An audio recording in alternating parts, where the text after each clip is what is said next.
this meeting to order at 6:33. First item on the agenda is Pledge of Allegiance.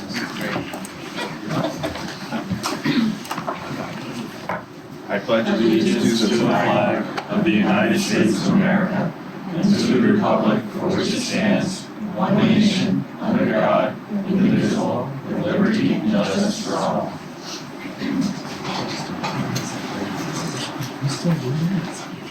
Next up would be agenda amendments. Don't really have any amendments, just under old business for the lease. There isn't one as of yet, so we're just going to have a quick update. We won't need to have a findings executive session. Okay. And everything else is good. Anybody else have an amendment? Just a question. I know we talked a lot about school choice and following up on that, and I don't see it on the agenda, so I'm just wondering where we're at. The admin team took their first look at it last Thursday, and I'm taking their input and using that to put something together to bring to you next month. Okay. So we'll see something at our next meeting? Either your next meeting or the one after, but in October. And I had sent your revisions for the bond update in those minutes, and I don't believe they're reflected for the minutes yet. She sent them to you today. Okay. So we may need to. Yep, it does. Okay. So on to public comments. Connie. So my name is Connie Dior, and I live in Highgate, and I serve on the school board. And so I was listening at your last meeting to the discussion about the value of the Vermont School Board Association. And looking around at the board members, and I don't know all of you, but I do know a lot of you, thinking that you haven't had the opportunity to really see what they can offer to you. A lot of you haven't, or that's my sense. And so I'd just like to share how valuable I think the Vermont School Board Association is. Now, I'll put an asterisk right to start with. I don't always agree with the Vermont School Board Association either. Okay, and I think that's probably good because it represents the whole state, and I don't know that we should all be on the same page anyway. What if it's the wrong page? But I found them to be incredibly valuable and the trainings that they offered.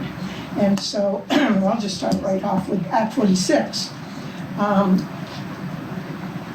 Some school board members attended the conference, the May conference at Lake Maury in May, many years ago, and Act 46 was still getting on its feet.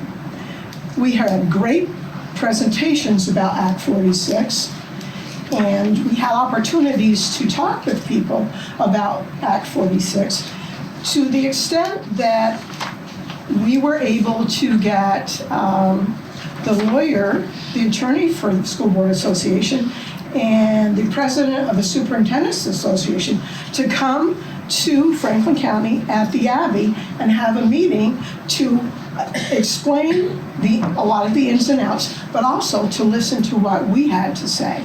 And that was done in the middle of the summer.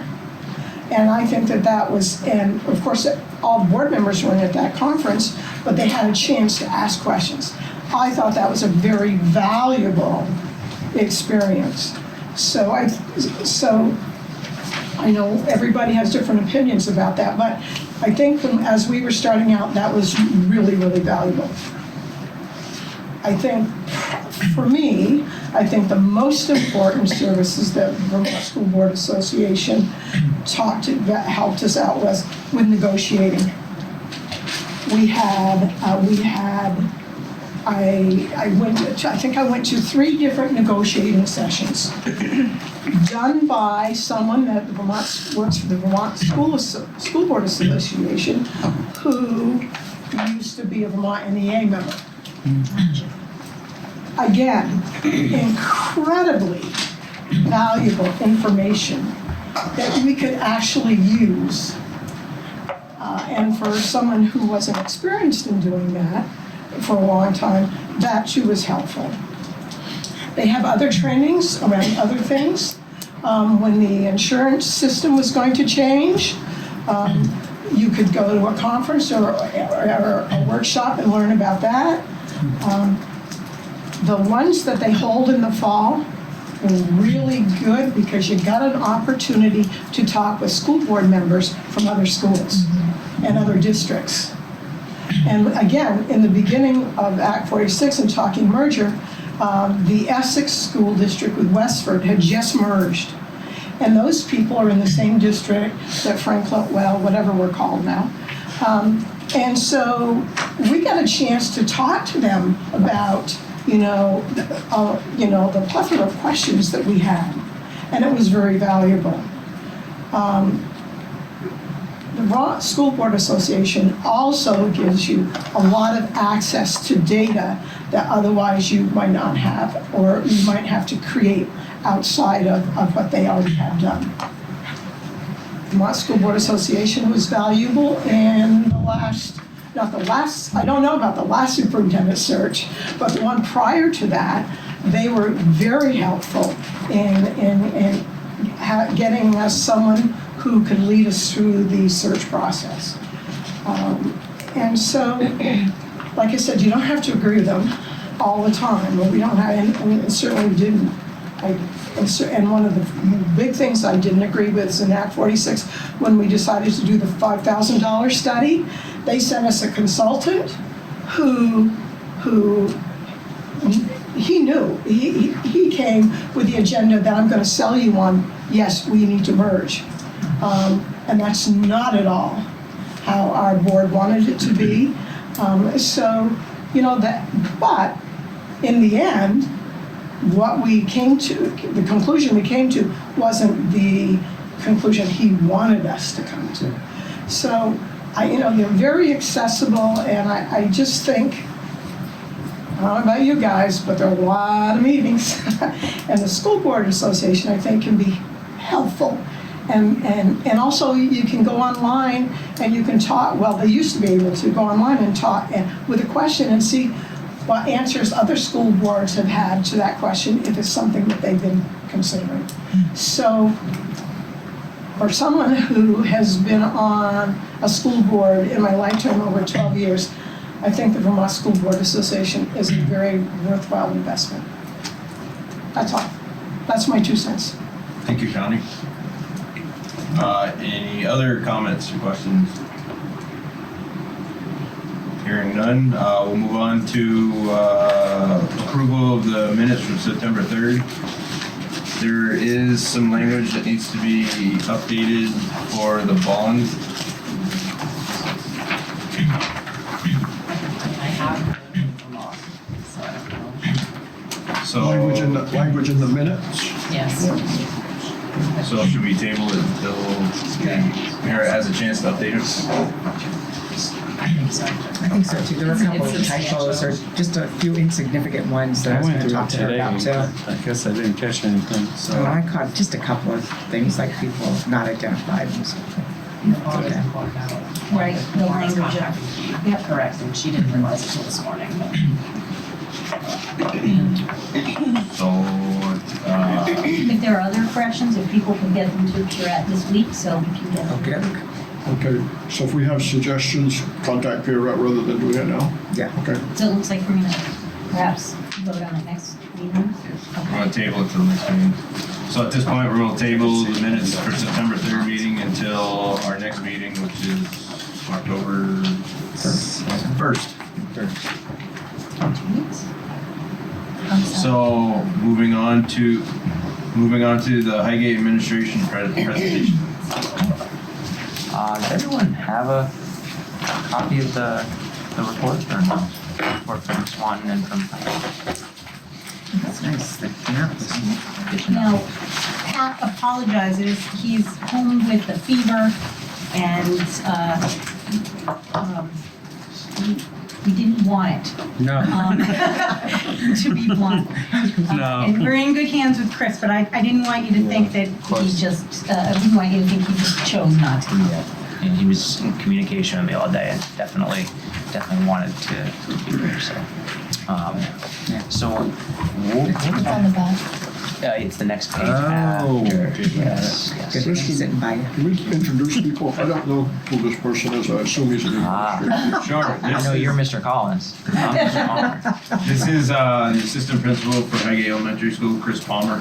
Yeah, I actually don't know everyone's name either, honestly. So I was hoping for the name tags, but Yeah, where'd that appear We're in at Brent's again? car, we think. okay. Tamara's. You wanna go around? Yeah, go ahead. Sure, Steve. let's Steve, do it. I'm Steve Let's do it. Scott. I know you. Elementary. Yeah, you know me. I'm Terry O'Shea. Hi, Terry. Megan Conley. Hey, Chris. Hi. Laura McAllister, business manager. Harry Beauregard, Franklin. Peter Magnet from Franklin. Fulton. Tamara Billiard for minutes for Purette. Okay. You know everybody. Oh, we're swatting too. You know everybody over there, You're our right? admin. So I realized I put the first page second, so I'll start on the back. That's the first page. Hit on the three things that we chose to highlight in our principal's report. First, which you'll actually hear more about, I think, the next time that we present, which may not be till December, but we think is really important to highlight, is our August parent conferences, which is something that we do at Highgate and started doing during Pat's first year, I believe, so 4 years ago, and has just been one of the few things that gets universal positive feedback. I mean, in school, it's really hard to get universal positive feedback on anything. And, excuse me, this parents and teachers universally support the use of an August day before school starts for parents to meet their teacher and to spend a full real 30 minutes with the teacher talking about their kid before the teacher has gotten to see them in the classroom. And a lot of times a parent conference can feel there's that tension of like what's happened during the first 6 or 8 or 10 weeks or whatever before the first conference typically happens in October or November or whenever it occurs in most schools. But that doesn't exist if it's in August. There's nothing to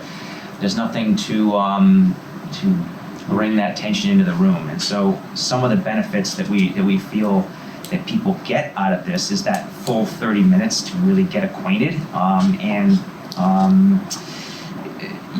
for teachers to understand what's wonderful about each kid when they walk in the door, because that's really the only thing you have to talk about. I mean, you haven't met the kid yet, so what else are you going to talk about except for what the parent loves about their kid? And for that to be the first thing a teacher learns about their new students just sets a really positive tone. Another thing that we think is incredibly important about this conference is it gives us an opportunity to get parents connected on Seesaw. Seesaw is our homeschool communication platform. We do have most of our families, and I wish I had the number off the top of my head, but well above 80% of our families on Seesaw. And so it is an app where teachers and students can send, and students can't send things independent of a teacher, but with teacher permission can send things home about what's happening in the classroom. And I don't know if Chris or Steve want to take a minute and talk about what that looks like on your end. It's awesome. I really like it. It's a connection between the teacher and my kid showed up on my Seesaw today. So yeah, I like it a lot. It's a good You want to add connection. anything? I too agree with Steve. It's my son doesn't use Seesaw that much, but that's his choice. But it's a great platform to communicate with the teachers. Absolutely. It's almost real time. There's no lag. Anytime we've had an issue one way or the other, it's a great way to communicate quick. We get a lot of updates that way. Yeah. I really like it. Can I ask a question? Yeah, absolutely. So- I'm going to try to clarify, but please do ask. No, it sounds fantastic. I know It's great. as a parent of two Swanton kids, we use Class Dojo, which sounds pretty similar. Yeah, I'm familiar a little bit with Class Dojo. So I'm just wondering, cost-wise, if it would make more sense for us to all use one platform. It would be an interesting conversation. So just They all sort of an aside, I don't know, Sure. does Franklin have a parent I believe so. communication? Okay. No, No, not electronic. One of the things that we do like about Seesaw, you know, in addition to all the normal stuff that you can do, like basically an email or just an update to the whole class, kids can attach parts of their learning, or teachers can attach parts of their learning, including a picture, including a video, including audio. All of those things can be sent home. Some teachers are really, really good at it. Other teachers are just starting to get it.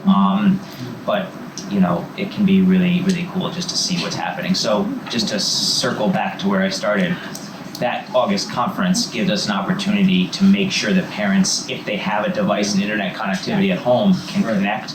It just really is, the teacher puts a piece of paper down in front of them. We've in our summer letter asked them to come in with the Seesaw app downloaded on their phone, and they just scan a barcode, and they are now enrolled as a parent observer of their child's class. So that we find to be really important. And then the last, go ahead. Did you indicate a percentage of parents that participate in that? It is over 80%, and I can find the exact number, but it's, I didn't want to say over 90, but it could be up over that threshold too. And the reason I ask is, as a former school administrator, I would want to know why the other 10 or 20% were not participating and getting them involved. Yeah. You know, you can make a lot of assumptions. You can think that they're busy, they're not interested, they may not have access, but you know, 80% plus is good. Never satisfied till everybody can at least have the opportunity. Yeah. It's kind of like the same people that come to the parent-teacher conferences in August are the ones that sign up, because it seems like your numbers match. Well, and you know, that's actually goes right to kind of my next and final benefit that we think that we derive from an August conference, which is that at an open house, which is the next opportunity we have to have parents in the building, we try to catch those parents who weren't at a parent conference, and we have the same thing. We have their barcode, and we say, hey, there's a Seesaw station basically in every teacher's class. Like, if you haven't signed up, here's your opportunity. So we do catch a few many that don't sign up at parent conferences, or who didn't have their phone or didn't have it downloaded, blah, blah, blah. But the thing that we think we get out of an open house is that parents have already seen the classroom. Parents have already met the teacher. That like, hey, how are you? I'm so-and-so, you're so-and-so is kind of out of the way. And so that open house is more of an opportunity to communicate what learning is happening, what learning looks like for a kid. And the way that we feel like we get way more out of an open house, and it's less of a meet and greet session, which is fun and nice, but also can leave parents not necessarily feeling that they've gained a whole lot of insight of what their kid's actual day looks like. They know what the classroom looks like, but like, what does it look like in the classroom for my kid all day? And we feel like we get to a lot more of that at open house, having had an August parent conference. So you'll hear, I think, hopefully a little bit more about that next time we present, unless we find something else that we really want to present on more, but just a little bit about our August parent conferences. And then the other two items that we are going to address, we feel really good. We were the recipient of $15,000 from the Agency of Education for restorative practices. Restorative practices are a framework for supporting students socially, emotionally, and behaviorally in schools that is beginning to have a real presence in not just Franklin County, but all over Vermont and the nation. We were one of 3 winners of recipients of grant funding from this grant. We were actually the only school to receive funding. The other 2 grant winners were full supervisory districts. So the AOE committee thought really highly of the work that we're doing here to integrate PBIS and restorative practices. I'm not sure how familiar folks are with those 2 frameworks. I know that most people who have kids at Swanton will definitely know PBIS, Highgate will know PBIS, but we find that integrating those 2 things really wraps kids in a lot of different levels of support. So during our tour, we'll highlight a couple of the things that we're using some of this grant funding on, but we're feeling really good about the work that we've done. We've had teachers receiving many days of professional development on integrating restorative practices and PBIS. over the last 2 years, in fact, 4 full days of professional development. And so this grant funding is something that will go to support work that teachers have received significant training on, which I think is really important. You get a bunch of money. If the teachers don't have a real grounding in the principles, it's going to go to waste. So I feel really good about that. And then lastly, we are 2 years now into our transition to ALICE, school safety protocols, and I believe Swanton does ALICE as well, correct? And I'm not sure if Franklin does. Do we know Franklin does ALICE for school safety? Yes, I trained Franklin last year. Okay. So the important thing to know about this that I'm hopefully I highlighted in here is that the traditional response when schools are asked to train for the worst case scenario is for everyone to do the same things. We do lockdown drills or we do evacuation drills, but the difference for ALICE is that what people have found out by studying these sorts of events is that you actually want people to be able to decide to do different things in the moment based upon the information they have. And so that's obviously something that teachers need to feel really supported and confident in understanding how to make those decisions.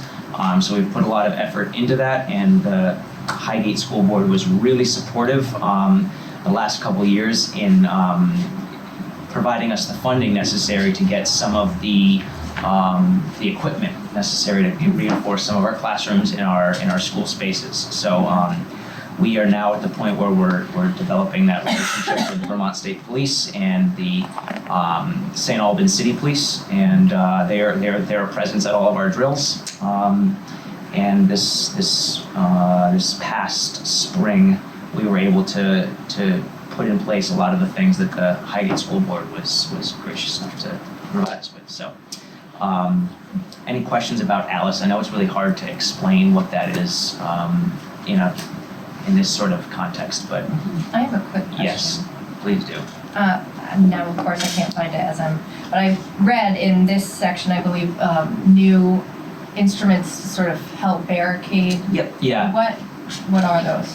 So what we found when we did the ALICE training, the administrators who did the training, one of the things that they recommend in a lockdown is that we lock the door and then we provide a barricade, and that barricade is something where you want to be able to remove it and to leave if the scenario changes. And so what we were able to do last year is we tested a bunch of the different products that are on the market or what have you, and we purchased some that worked really well, and that was something that when I said earlier that the Highgate Board provided us, that was one of the things that was one of the more costly items, that now every classroom and office space has one of these barricade devices that works really well, that can be installed quickly and removed quickly. And so Do you know teachers, the name of Yep. what that one is? Barracuda is the name I of like the it. company. Easy to remember. And I can show you one on during our tour as well. They're pretty good. So teachers will practice with those. In October, we'll do our lockdown drill, and then we'll do an evacuation drill. And then after that, when we practice, we don't tell people what to do. They decide based upon information given to them. And to be really, this is really important. I always go around to every classroom before we do these and try to break down the why in age-appropriate language for kids, because that's teachers' first and main concern is that how are we communicating this to students? And so I've gotten some guidance from principals in the area who have done this, who are a couple of years ahead of us, and they've given me really good tips on how to explain in a way that connects with kids at their level. So, any other questions on ALICE? Well, I might have missed it, Chris, I'm sorry. But we received 15 to support the work. Mm-hmm. Where does that go? It has So you're going back up to the Yeah. restorative practices. So several different places. The question from Steve was, what are we going to use that $15,000 grant from the AOE to do? So first, as we mentioned, the teachers have received 4 days of professional development over the past couple of years in restorative practices. And what the consultant that we've been working with, Annie O'Shaughnessy, has made really clear to us that unless teachers are getting frequent touches on the ball, it's going to leak. It's going to go in their head. They're going to have it, and then it's going to leak out. And so, Annie, part of this money is to pay for Annie developing 1-hour modules that our Restorative Practices leadership team administers to teachers on a monthly basis during one of our 2 faculty meetings that happen each month. And so she's developed those modules, and we administer them and get feedback from people about what they want to learn next, what they need more support with. We also have some embedded coaching paid for, so classroom coaching for teachers who may be struggling with behavior in their classroom. One of the things that I mentioned in here that I think is really important to highlight is this is not, it's not just theory. Last spring we did a survey of kids, and it was a 10-question multiple choice survey. It took kids 3 or 4 minutes to fill out, and that survey was designed to get from kids what level of safety, belonging, respect, and student voice they perceived in their classroom. We took all of that data and matched it with behavior referrals, and we found a clear correlation where kids who had more behavior referrals felt way less of those things. We expected to find that, and we did find it. And so again, this year we're going to administer that survey 3 times and see if overall our levels of safety, belonging, respect, and voice go up, and whether behavior referrals are going down. So the reason to do this and the reason to provide that training for teachers in their classroom is because it actually does diminish the number of behavior referrals that you have. So part of that money goes to embedded coaching with teachers who are struggling with an expert teacher who's done this in their classroom before. And then one other thing that we're doing is Annie is going to work with us to develop a SEL curriculum, social emotional learning curriculum, that's based in restorative practices and can be taught in circle format. And circle is one of the structures of restorative practices. So those are 3 of 4 or 5 or 6 things that grant will pay for. Cool. Anything else? Any other questions? Thank you very much, Chris. Yeah. There's updates from our elementary principals. Joyce Hakey couldn't be here tonight. She had a scheduling conflict, but Dina is here. And Justina, we had our report all ready, and we were just gonna highlight one thing, and Justina graciously agreed to talk about just our most recent event, and that was the playground celebration on Saturday. So I'm gonna turn it right over to Justina. Sorry, as you can tell, we're both starting to fight a cold here. Really, over the weekend, we had our official ribbon cutting to the new Swanton community playground at the Swanton School. Obviously, it was up and running for the first day of school, which we were very happy that all of the construction went according to plan, because there was quite a bit of work done. It was a really well-received event on Saturday, more people than I anticipated. There were some board members here, parents, because it was so windy on Saturday morning. I woke up and I thought, no one's gonna be there, but there was a lot of people there, and I was just really excited by that. People's Trust Company came and managed the grill and did a barbecue for folks. Hannaford donated food, McDonald's donated food and came and volunteered. We had teacher volunteers that came in on Saturday and ran art tables for the kids. And just participated in the event. So it was a really nice kind of culmination of a year plus of fundraising that was really led by Debbie Winters, who was kind of the visionary for everything, that came to us and said, you need this, let me do it. And a committee was formed. Started with Winton Goodrich when he was our previous superintendent. Julie kind of joined some of those meetings. Laura McAllister worked very hard in the business office to support the playground. Megan Connolly was on our team, and of course Jason Butler. for facilities and ground. And we had a lot of meetings and a lot more emails, but it was a lot, but it's came out beautiful. And we have our large structure between the two buildings and more swings. We pulled up a lot of concrete and turned that into grass and green space for the kids. I mean, the amount of concrete, the town and the village both donated time and efforts with us as well. A concrete pad with Foursquare and hopscotch and some games, and then over off the Fit and Healthy path. We kind of have dubbed it like a park, like our entryway, where there's our beautiful donor board is there, citing some of our leadership donors. There's some amazing brickwork. One of our fundraisers was an engraved brick. It was very popular with families. Benches, and there's another structure over there, and we updated swings as well. So there's other things we want to add over for some of the older kids. We've talked about adding like a Gaga ball pit and some more concrete activities there for the kids maybe come spring once the dust has settled and we see where our balance is and Laura lets us know what our bottom line was. But it's nice to have that kind of conclude in such a beautiful way. And I'll be the first one to say, I really just wanted to stand with a quick microphone for like 3 minutes and welcome, say thank you and cut a ribbon. But we had great people on our committee that said, no, we can do better. Let's do it. So it was beautiful. So that's really it. And We just, just can't say enough about Justina's. right. And I was just gonna say, she, when we first got the call from Debbie was the visionary, and Justina, everybody's saying delegate, and I asked her if she would be willing to take on this project because she did have prior experience.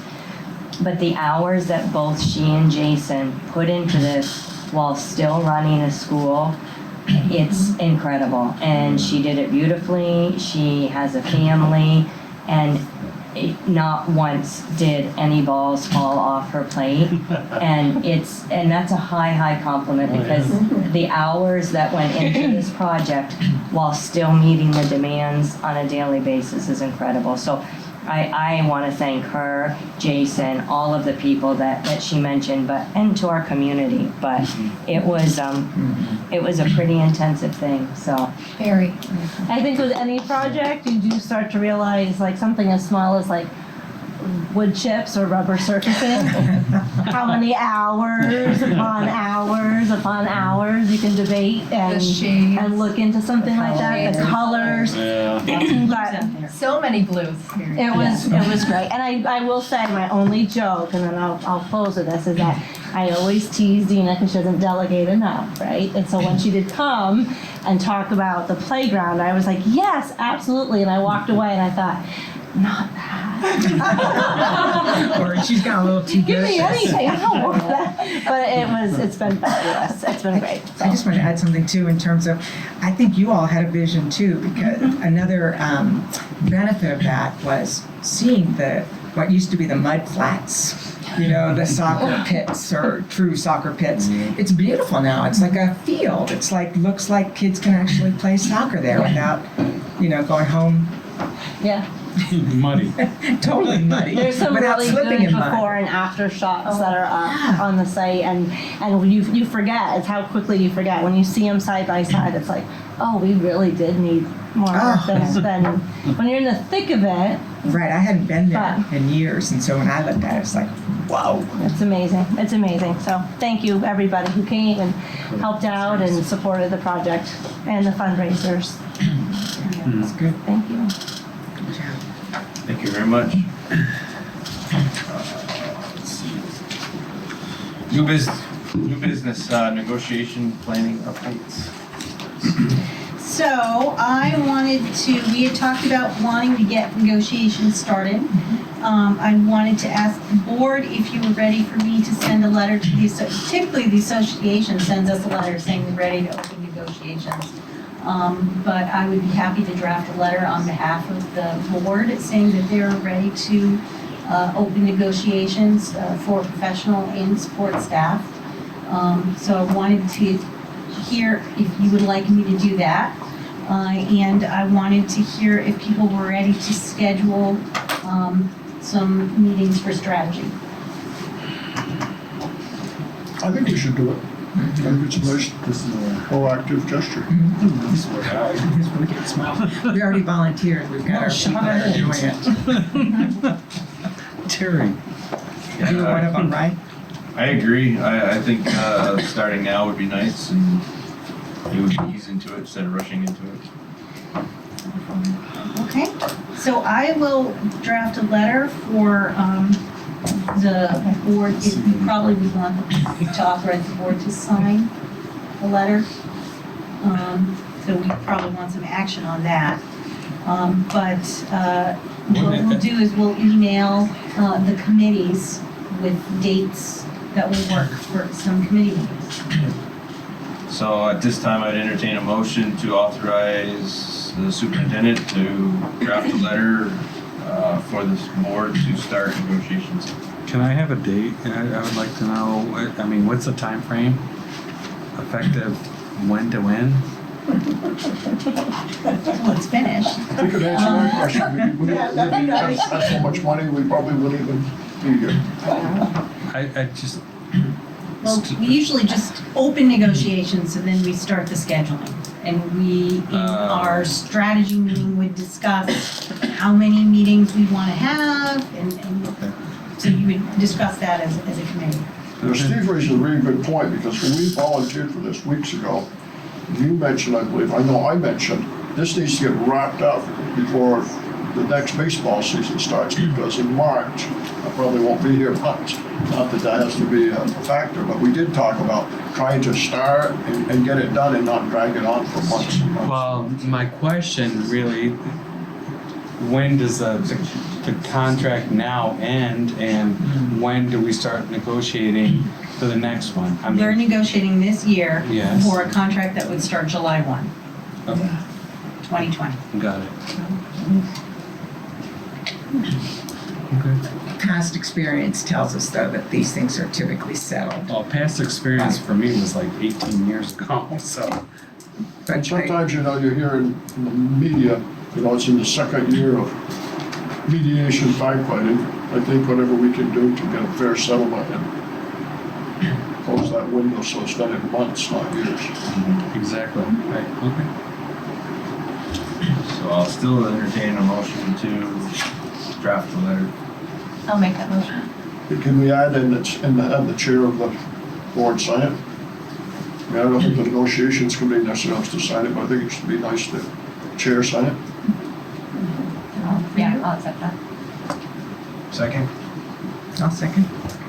discussion. Hearing none, all those in favor of drafting a letter and having the chair sign it to start negotiations, signify by saying aye. Aye. Opposed? Motion carries 7-0. Juliana and Chris, on another note, when we were talking about that earlier in the summer, I suggested that the negotiating committee, I think for faculty is Eric, Chris, and myself, that I would like to see, if you agree, that we invite Greg Gervais in, who led negotiations, I think, for the last 2 or 3 rounds. Maybe just give a little bit of background. I mean, I've been on the board, but I have not negotiated here. Negotiated a lot of other places, but not here. Chris, I think you've been involved before. Were you involved in that game? I was involved with the support staff. So And Eric, so I just think to get maybe some background, get some sense from somebody who's experienced in this district doing it would be helpful. And perhaps sort of to piggyback on what Connie had said, look if the VSBA has anything available as well. They'll have information available as we go forward. Who was on the support staff negotiating committee? Do we have that on? Steve, Jen, And me. Did we put Peter on one of those committees? Yeah, I thought we stuck. I think he was off Peter, in one Jen, and- Hawaii or some glorious place. Yeah, I didn't know it was you. I thought it Yeah, I was- think It it's was- Peter, it Jen, wasn't- and It wasn't me. And me, yeah. It wasn't you. I don't think you it was me. volunteered. Was it? No. Rostovsky. You're saying it was, we're saying no. we have it No. somewhere in the minutes. Yes, we had some. Okay, so we can I check just that. don't have it to hand right Yes, now. thank you. Peter, your recollection if you're on negotiations? I heard rumor to that. Or you got put on it when you were not here. We'll verify for you. Okay, perfect. Okay, on to old business hiring update. So I just wanted the board to be aware, I don't know that you actually need action on this, but I'd like to have your support. We have an ELL teacher who is .75, which means she does have benefits that the district pays. We brought that position down from a 1.0 because of the numbers with the loss of Sheldon. It made sense. Now, Franklin Northeast Supervisory Union approached us to see if they could, if we would offer her a full-time contract and we would bill them for that difference. And so it's actually to a benefit to our district because we already pay for the insurance, but now we can bill 25% of the insurance to Franklin Northeast. I apologize, I don't know all the terms. Oh, I'm sorry, English language learner teacher. Okay. So it's one of those positions that we have to have and need to have, but whether you have a full-time or a part-time really depends on the caseload, and with the loss of the Sheldon School District, it was one of the things that we right-sized. But we would like to make it would be primarily, I understand, to support Sheldon students. It's a lot easier for them to contract with us for services rather than find somebody to do a .25 of a job. Sounds like a good idea, especially if it might help the employee as well. Yes, and it might help us retain a good Right. teacher as well. And of course, that full-time status would be contingent upon the agreement with the other districts. Seems to me like it's a win-win. Where would that teacher be? She is housed here in Highgate because they have the space for her, but she travels to all of our schools. Okay. Do you need any, motion? I think I think we should have. I think we should have a motion. Sure. Since we're dealing with another district and all. Correct. Who stole Sheldon from us in the first place? All right. So I'll entertain a motion to do something. Increase the English language learner teacher position to 1.0. All right. I get it. And So- contingent upon the contract with Franklin Northeast. Yeah. Is that I'll make something? that What she said. What she I'll make said. that motion. Is there a percentage that Franklin Northeast is going to be paying? 25%. So we should put that in the motion.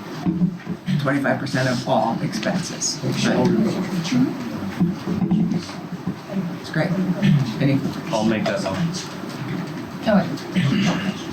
Second. She made the motion. That's all right. Either way, it doesn't matter. Yeah, it doesn't matter. All right. You made the motion? Yeah, but Oh, I'm that's, sorry, I missed that. no, My no, bad. that's okay. I was just mumbling. So Terry starts. Yes. Let's go with that. Discussion. I didn't bother me. Hearing none, all those in favor of What she said. what she said. Signify by saying aye. Aye. Opposed? I know we're laughing, but it is a good thing. We'll be looking at that Very good closely in the forget. next minutes. Wait, what? Motion carries 7-0. Yeah. Thank you all. Lease for Robin Hood Drive. Before we do that, let's go back. Are we fully staffed? Because rumor says we are fully staffed in the district. Every teaching position we have filled? No, not every teaching position is filled. Okay. So what's happening? We do have a position that, there are some positions. If you're ready to do an executive session, that's fine. But, up to you. Jay, do you have any thoughts? It's probably public knowledge, so you might as well keep it. Seems to be. Yep. The final position in the ag department at the high school, we began advertising last March.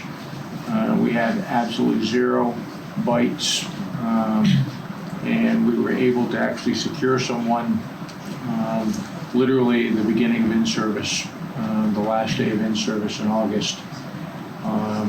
The person came, they're not certified, they're coming out of private industry, they were gonna go through the certification program with support, both at the high school and at the supervisory level, through Vermont Technical College, through Lyle Gibson. Came back in, we had Labor Day weekend, came back in Tuesday morning, handed me their keys. Oh, And we have advertised for the position since. We've had absolutely 0 bites. So for better, for worse, we've advertised that position now since March, and it's now the middle of September. We've basically chosen for this year to consolidate. It meant that we needed to drop a couple of the programs that had the lowest enrollment to impact the least number of students. That did mean that the Mechanics 2 program was not going to be offered this year over in the shop.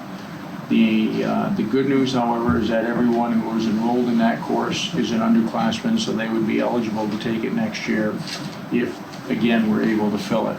And we keep the ad open. If something were to happen between now and the first of the year, and we could get something up and running for the second half of the year, we would be willing to entertain that, obviously, in conversation with the supervisory union. Where do we advertise? School Spring. School Spring, School Spring, which is a nationwide network. We also advertise in educational journals. We advertise locally because that's generally where you're going to get people from. I was just wondering if there's any thinking, outside the box of like trade magazines or agricultural type things, if there's, just to get a different Do you go through Indeed? people. What's that? Indeed? Do you go through Indeed at all? I think so. I think I've seen postings on Indeed.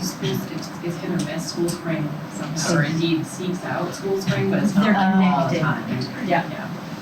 No, Personally, I don't like School Spring. JC said something in responding, I think it's very important.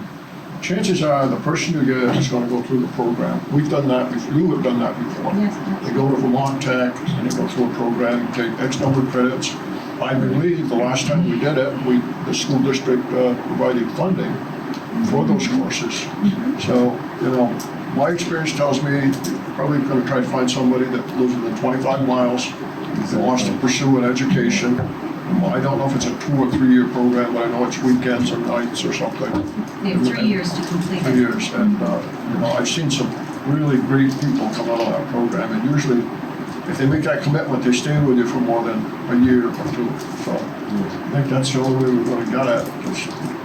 And I think the people are doing a great job, but just got to keep rattling the bushes. It'd be great for somebody who maybe retired and still feels young enough to want to work another decade. Because it's ag mechanics, right, Jay? Ag mechanics position. Yes. Okay, thank you. Thank you, Don. Good to know. School Spring's hard to get through.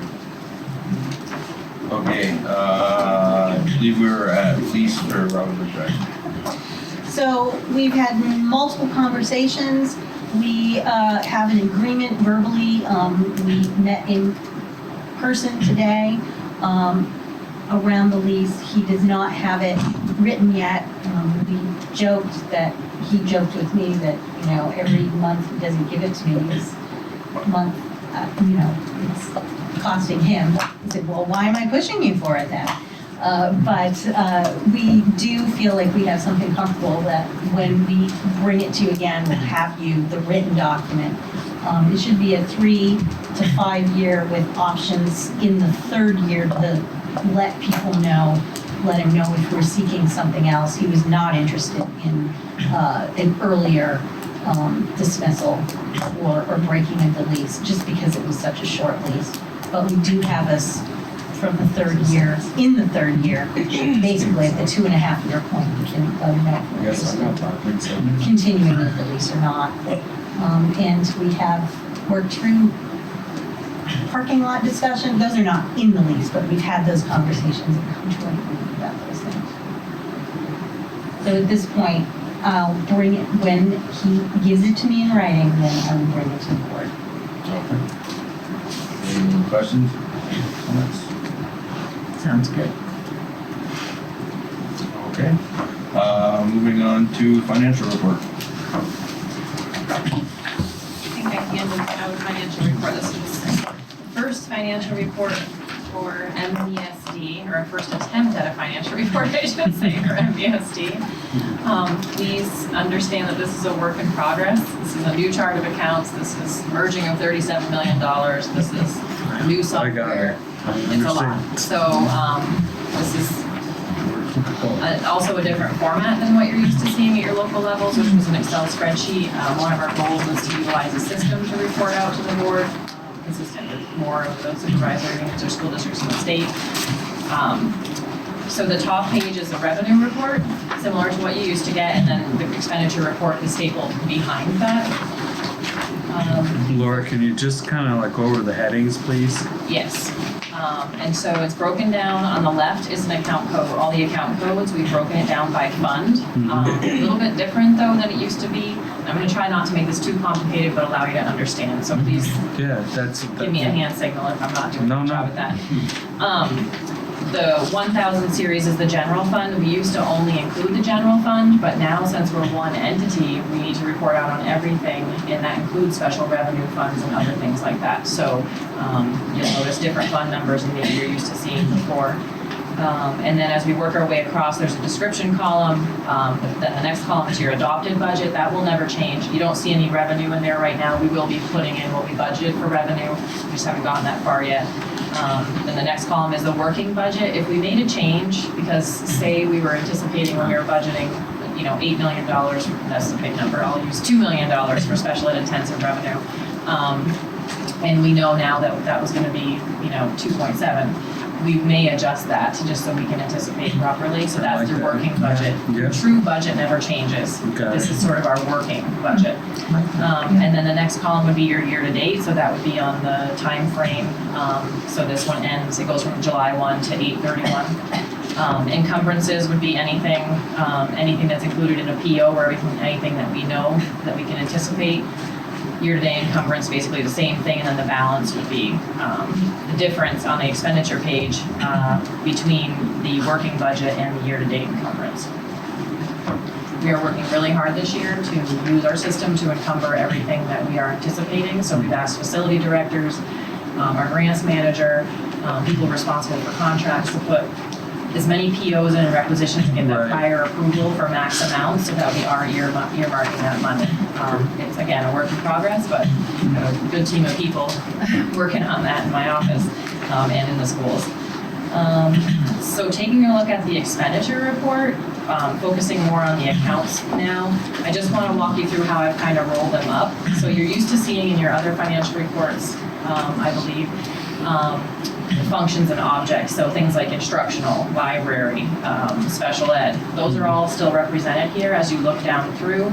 And then I've broken down each one of those into salaries, the same object codes, so salaries, benefits, purchase services, purchase property services, transportation, travel and tuition, supplies, equipment, dues, fees, interest, and miscellaneous. This is how the state is asking us to do things. And so we're trying to use consistent language, consistent categories. There's more functions than there ever has been, so you'll see them subtotaled by function, which identifies what a function is, but there are more than there used to be. We're still working through, are we consistently charging things in each location to the same function? We're not right now. Basically every invoice and every payment that comes in right now involves a team of people in my office making a decision on where it's going to be coded. And it will probably be a year or two of that. And that's just being honest. People send it in, do they indicate why they think it should come out of their budget? Yes, but right now with the brand new account code structure, they might say, okay, I know I want this to come out of psychology equipment, or I think I do, that's where it used to go, and then we have to go and then figure out what that new code is a lot of the time. And Don, I look at every one of those invoices and she's right. They do say, I want it to come out of here, that budget. is what they're focusing on. Because I'm not, I mean, that's not my job as a board member to know what code it is. No. As a board member, I want to make certain if somebody, we go with the budget, says But it the comes out of people- X, Y, Z, Right. that we take it out of The X, people Y, Z, coding. unless they've made a mistake in the beginning. Right, and this year, when we were moving through the budget process, we knew that the account code structure was changing, and so we made our best guess, and we also knew that the 6 different entities were not charging things consistently. So this year, I can tell you right now that when we look at what the actual budget is and where we're gonna actually be expending things, it's gonna be vastly different. And that's because we're adopting a new chart of accounts. So, and to be honest with you, that's going to continue to happen. The business rules aren't even written yet. They're supposed to be published, I heard at VASBO this month. I've been hearing that for 2 years. Wow. So we're doing the best that we can. And again, I think that's why we're really investing a lot of time in our office with all of our AP people and payroll people and Yeah, they are. to try to have a lot of meaningful discussion.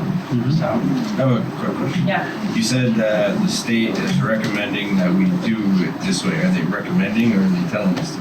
They're not, this format is not what they're recommending. It's the chart of accounts and the way we apply it, utilizing these function and object codes. That's really what they're looking for, universal chart of accounts, telling us more specifically where things have to be charged. But until the business rules are actually published, there's room for lots of interpretation.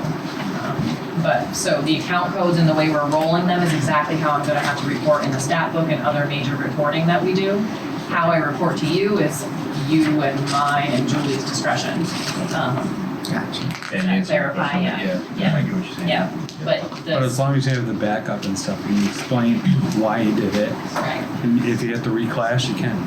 exactly. And we're doing a lot of reclassification right now. Yeah. But eventually, when we switch to, we will be implementing a new software, which they push back we'll start in this coming July. They will be requiring us to have our data ready, and they actually can reach into our system from at the state level and change codes, update codes, and that sort of thing. So we have to adhere to that structure, or it won't work. Right. Laura, I have a question where I'm getting a little confused here, or where I anticipate that I will get confused as time goes by, is the column that says year-to-date. That's year-to-date expense, right? Yep. But then the encumbrance and the year-to-date encumbrance is where I might get confused, because encumbrance means you haven't paid it out, but you're going to? The year-to-date encumbrance is both of them added together. Okay, thank you. Yep. So, year-to-date plus encumbrance. Yeah, and Encumbrance means it's, I can change those headers to add, and make it encumbrance is still clearer, hanging yeah. out there, right? The encumbrance, yeah, but The check encumbrance is is- not guaranteed is what we think, yeah, Okay. yeah. That's what I was just trying to. Check as So for salaries, it would be Yeah, the you're- anticipated salaries of our teachers Yeah. Right. Because and we what don't we've say. paid already and what we anticipate to If pay it for said the rest. anticipated, would be a better word. Sorry, I'm Yes. sorry. Yeah, I'm trying to make it simple enough. No, that's why I want, No. it's not. Yeah, please It's a ask good questions, and question. and again, No. please stop in, call, email, Thank or you. we'll keep revisiting this. I want you to understand it. Sometimes I have struggled over the last couple of months, like how much is too much information, how much is not enough, so we're trying to. What's a big word, encumbrance? You can't even say it Yeah. right, It's Kevin. anticipated, is really what it is. But you can see on the last page, everybody loves to turn to the last page, right? But the No, adopted that's a good budget, you can see your 37 I million was there. thinking the same thing. Your year-to-date, and then you can look over through your encumbrances. So overall, I think, the board's general concern is, are we doing okay? And right now, yes. Is everything encumbered that we know we're going to spend? No. But right now, we're using a system to do that. Yep. And so we will keep looking at it. We are tracking everything by location, unless it's a centralized expense. But even special educators, speech people, psychologists, everything has a location code on it. If it's central office, it's got a central office location code. We'll be working with administration with the budgets in that manner. But this is the These total. account numbers are amazing. I don't know if this is a procedure or a policy, but I would assume with the different elementary schools and the high schools, that people had different ways of operating when it came to budgets within a school, sections within a school. Do we need a policy or procedure so that all administrators kind of know where the board's coming from, where central office is coming from? I'll give you an example. Having been on the MVU board, I know that a lot of the maintenance and things we did, not the building project, maintenance, that was kind of left to the head of maintenance with the principal to say within here, if I save money here, I can spend it there. No, I can't take money out of transportation or special ed, but within mine. And I'm trying to think, I say section, but you know what, it's an account, in that account. I would think probably Franklin did it different than MVU, Swanton did it different than Highgate. Do we need to develop something so we know everybody's on the same page? And more than that the board knows when we look at this, that somebody's encumbered it. So I mean, if I was budgeting and I was one of those people, I would encumber all my money.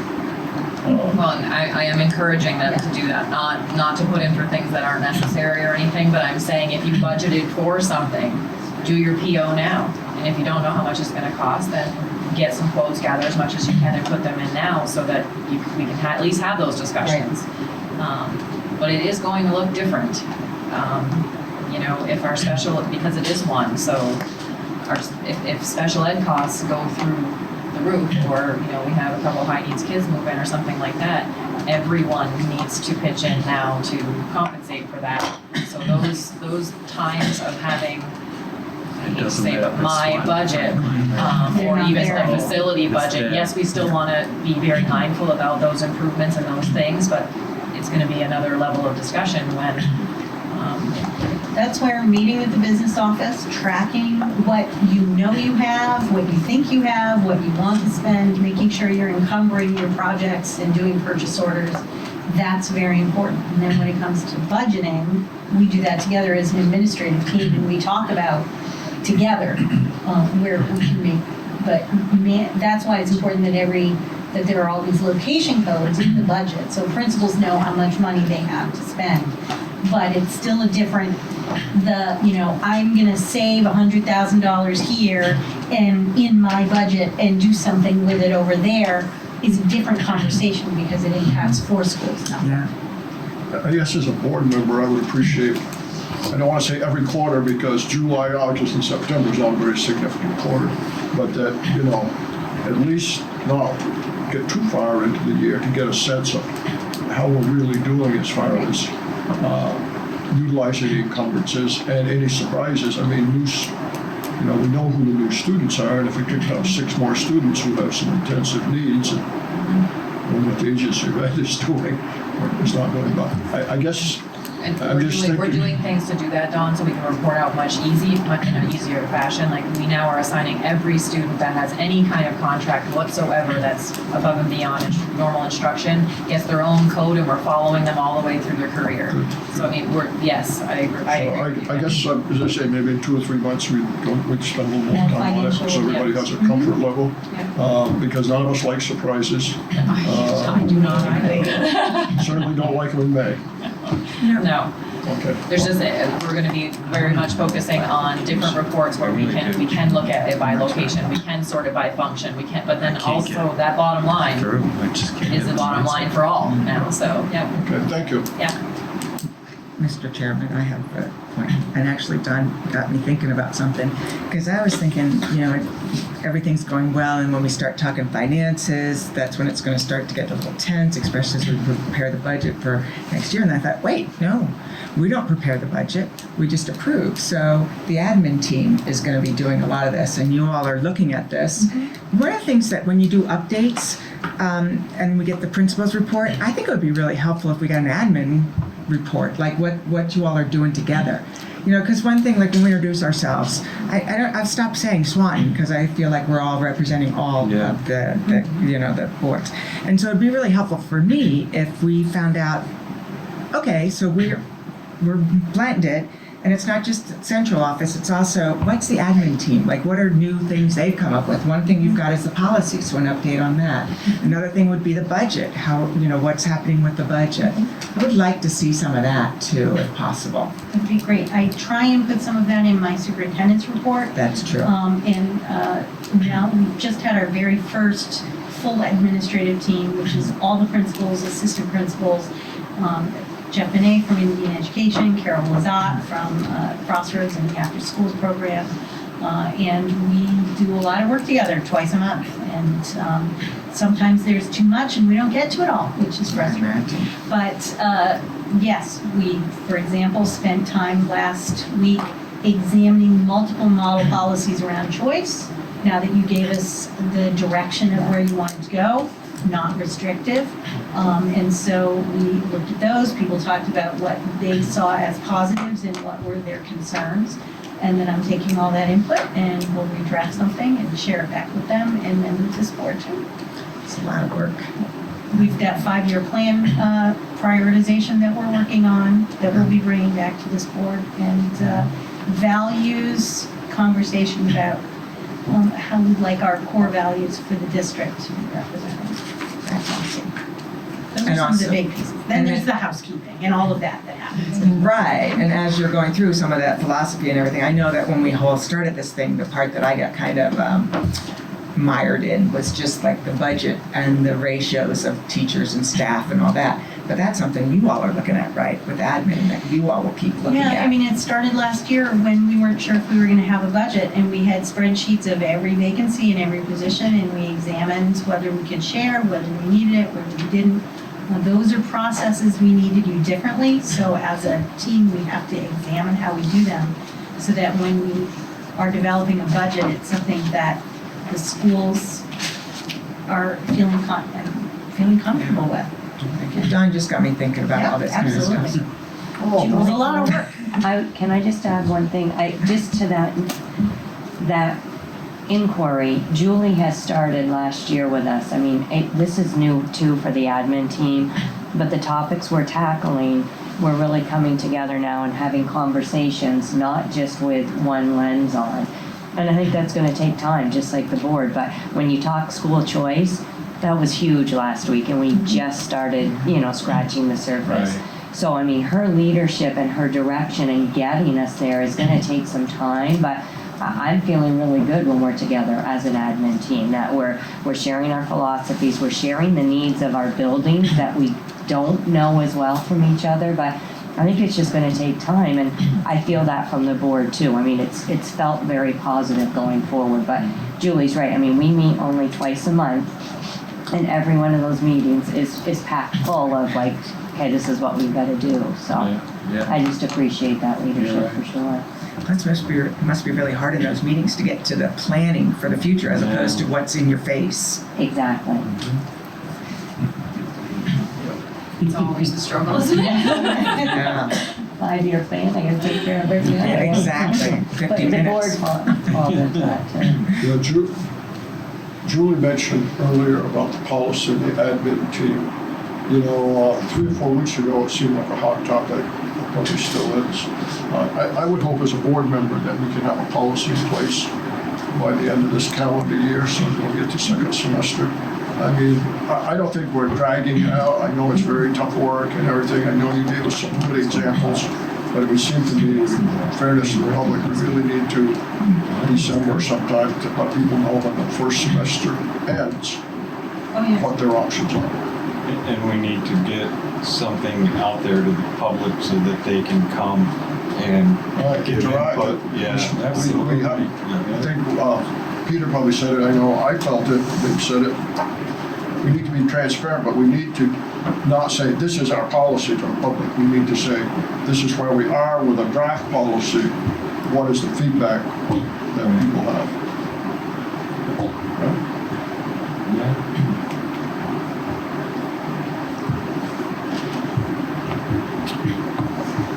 Okay, moving on from financial part, we're to superintendent updates. So, I wanted to mention that there is a fall conference on November 7th and 8th for the Vermont School Board Association. I know that we're not sure yet what direction we're going to be, but I wanted to make sure that people were aware of that conference if they are interested in attending. As Connie mentioned, it is usually a very good conference, and there's an opportunity to vote on, Don, you answer this better than I, because I'm not a member of your. There are going to be resolutions that direct, and this is really getting more and more critical, that the resolutions that are discussed at that meeting and voted on are supposed to provide direction to the staff on the positions that we take on legislation. Now, that doesn't mean that legislature won't come up with something way out in left field that they need to respond to and get caught, on a zigzag, but so I think over the years, those things have been taken pretty lightly. Oh yeah, somebody wants to make sure they have new toilet paper dispensers that don't use electricity or something, and hand washing just but anyway. But There's always something. we're getting into some real serious dialogue. Laura talks about chart of accounts. I think they've talked and postponed that like 3 times, and we still don't know what's going on, right? And the special ed funding, which was supposed to be in place 2 years ago, the secretary, I understand, hasn't even filled the positions the legislature gave him to get that rolling. So I may be wrong, but I don't think so. So it's important that if people go and have feelings about some of these things, that they spell them out now. If you can't go, you can always still respond, react. I usually go, and I've had people go. Some people can go only for one day, but that's all right. And sometimes when you come back, you feel really good how well we are doing here compared to some of these. I wanted to let people know I did reach out to the Vermont Alliance of School Boards. They didn't get back to me for a while, so I tried a different email and I did get a response. I have an email that I will give to you all. The gist of the email was that they have focused on litigation more than becoming an organization that is supporting schools, but they want to be, but they're not there yet. And then the person gave me his opinion about what he's doing in his school board, which is trying to target particular elections in the Vermont School Board Association to sort of change it from within. And maybe you think about doing 2 things. At any rate, I'll share the email with you, and so that you can see. And they're still happy to come and tell you who they are, but they don't. I wanted to leave it to this board too, because they aren't quite an organization yet. They formed, they have bylaws, but they don't actually have any services yet. Was the gist of the conversation I had. So I will just pass these out, but I wanted to let you know that if you do want me to reach out to them and schedule something for October, I'm happy to do it.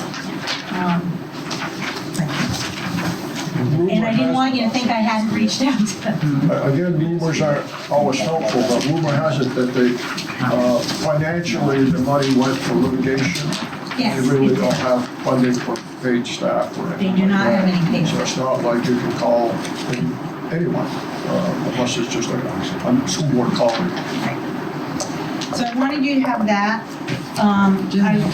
Oh, One more, of please. course. I got carried away. Thank you. We're not carried away now.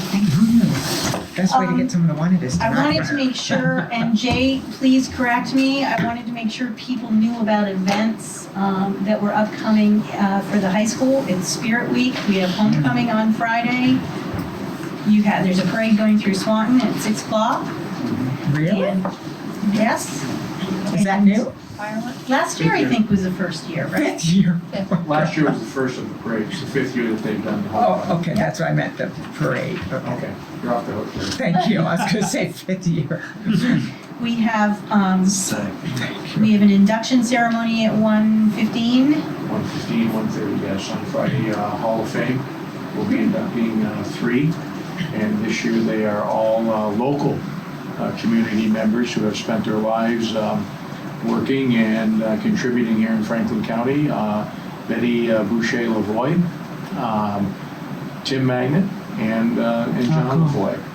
So congratulations to them, but more importantly, congratulations to the thousands of graduates who just, again, we don't have enough walls in our school to put them all up yet.